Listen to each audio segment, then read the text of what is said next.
Based on the data I got from CMHC, your average household is $140,000 income gross.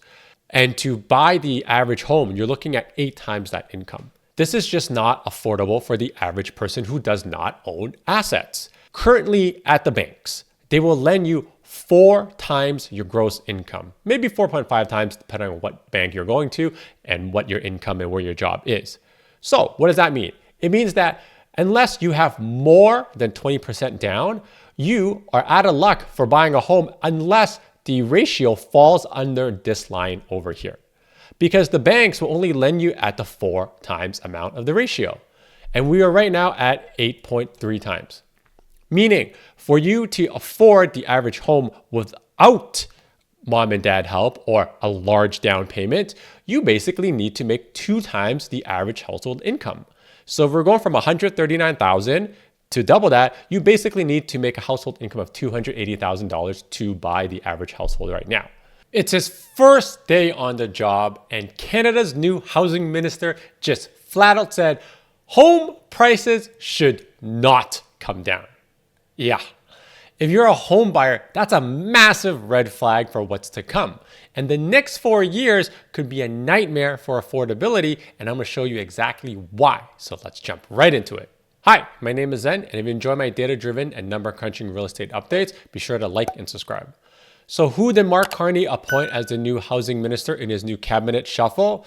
It is this guy here whose name is Gregor Robertson. And if you don't know who he is, he was the mayor of Vancouver from 2008 to 2018.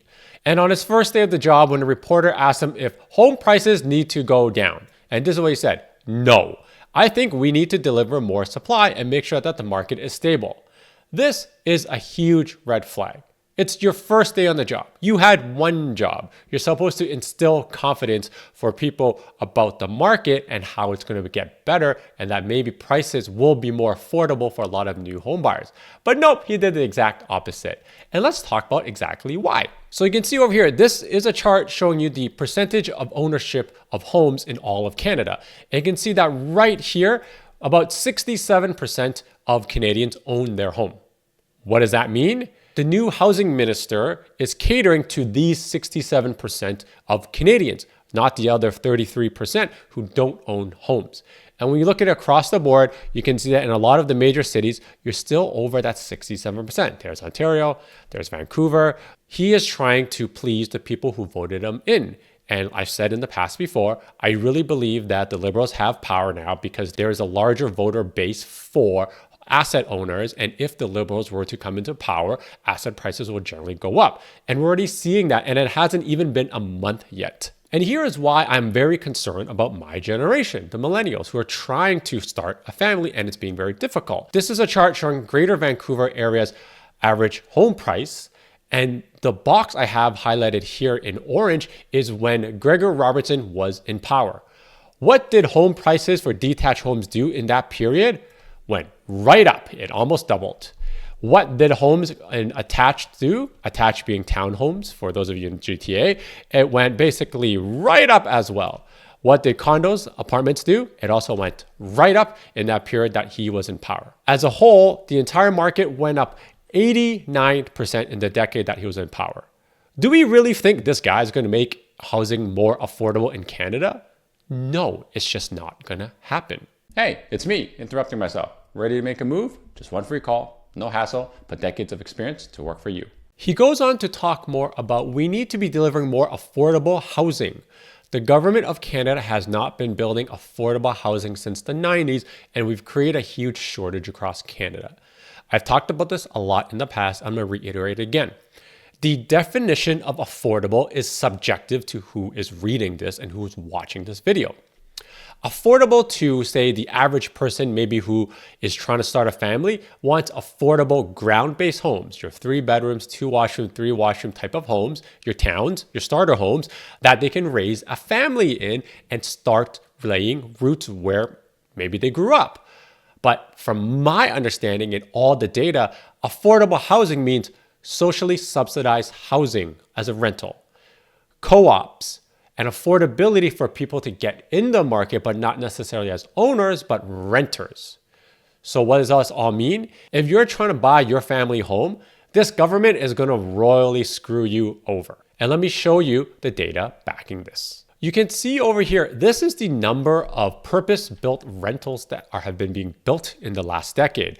What does this look like? A hockey stick going all the way up since 2010. Purpose-built rentals are apartment buildings generally owned by large companies like pensions that range in sizes depending on the city that they're in. But they've been increasingly building more of these because of underlying financial reasons that they've been incentivized to do so.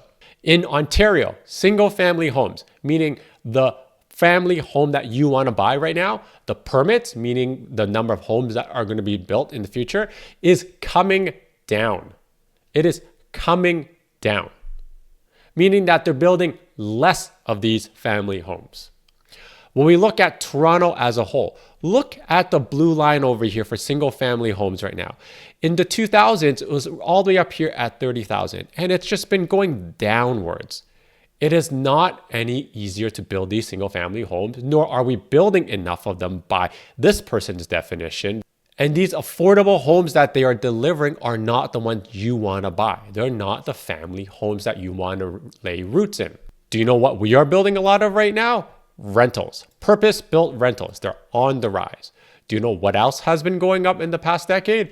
Condos, generally owned by investors, small size properties that have been going to the rental market, not really end user homes that people want to raise a family in. And when we look at what's under construction in Toronto right now, you can see a bulk of them are condos. And I've talked about this in the past. We're going to have a lot of condo completions in the next few years. Do you know what else we have a lot of completions? Purpose-built rentals. That segment of the market is actually still continuing to grow. So this line over here and this line over here is basically high-rise condos, apartments, whatever you want to call them. They're not ground-based family homes. Do you know where the ground-based family homes are? Right here. We're not building enough of them in Toronto. And this new government is not going to change this. And this is why when this guy says, in face of all of those challenges, we delivered record levels of affordable housing. Affordable housing is not what you and I want to buy. I do not want to rent an apartment if I'm raising a family. And unless Canadians no longer want to own a home and own a ground-based home like a town, a semi, or a detached, then whatever this guy is saying is just coming out of the wrong end of his body. It makes no sense. The idea of affordable housing is just political mumbo jumbo talk, because ultimately what he's trying to say to most of the people who voting him in is, no, home prices are not going to come down. And so much of this stems from the fact that a lot of the older generation has a lot of their wealth for retirement tied up in their home. So if the home prices come down, then their retirement and savings comes down with it. Now, we saw the Trudeau government say this in the past before. I think one of those things that we need to know is that prices, house prices, cannot continue to go up. And while that is true and it may sound great, he's catering to both sides to an extent. Because if prices do not come down, the younger generation cannot afford to buy it anymore. But at the same time, it's better that houses for people who are going to retirement stay flat as opposed to come down. And unfortunately, if you are on the wrong side of home ownership in Canada, this government is really not going to be helping you in the next few years. Quick sidebar, if you're buying but not sure where to start or what's even a good deal, just hit the link in the description below, tell me what you're looking at, and I'll break it all down for you. No fluff, no BS, just real talk from a human and not just another chatbot. And just look at this chart I put together. These are metrics that most people use for how affordable a home is. So we take the average income, which is in this little green line down here. If you can't see it, I'm going to point it down out here. It doesn't really grow that much. And then your other line over here is this orange line, which is the average home price in Toronto, which includes condos and freehold homes. So if you were to factor in the fact that if we're only to get freehold homes, this orange line is slightly higher. But your problem in all of this is that the ratio of which the average household income, meaning usually two people, a family, trying to buy the average household price, the ratio has been steadily going up. So for anyone who bought after the crash of the 90s, you were looking at anywhere between 3 and 4 times the average household income to buy into that home. And I generally like to use this ratio for affordability because it takes into the fact of inflation and incomes going up relative to prices.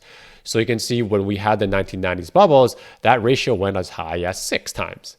Now, we got as high as 9.2 times during the pandemic. And yes, although things have been coming down and we're at 8.3 right now, that is in no way affordable for the average person. Based on the data I got from CMHC, your average household is $140,000 income gross. And to buy the average home, you're looking at 8 times that income. This is just not affordable for the average person who does not own assets. And let me explain it to you in a different manner. Currently at the banks, they will lend you 4 times your gross income, maybe 4.5 times depending on what bank you're going to and what your income and where your job is. So what does that mean? It means that unless you have more than 20% down, you are out of luck for buying a home unless the ratio falls under this line over here. Because the banks will only lend you at the 4 times amount of the ratio. And we are right now at 8.3 times.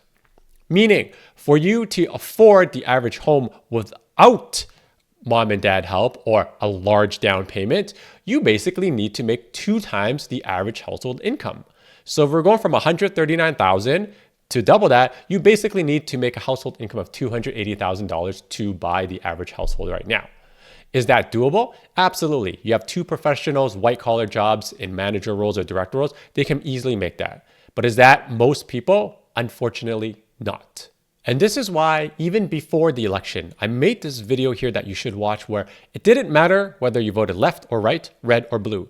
Neither parties were going to make the entry-level family home that you want to buy any more affordable. And to understand more about that, make sure to check out this video over here. I'll see you in the next video. Until next time, your move, your future. See ya!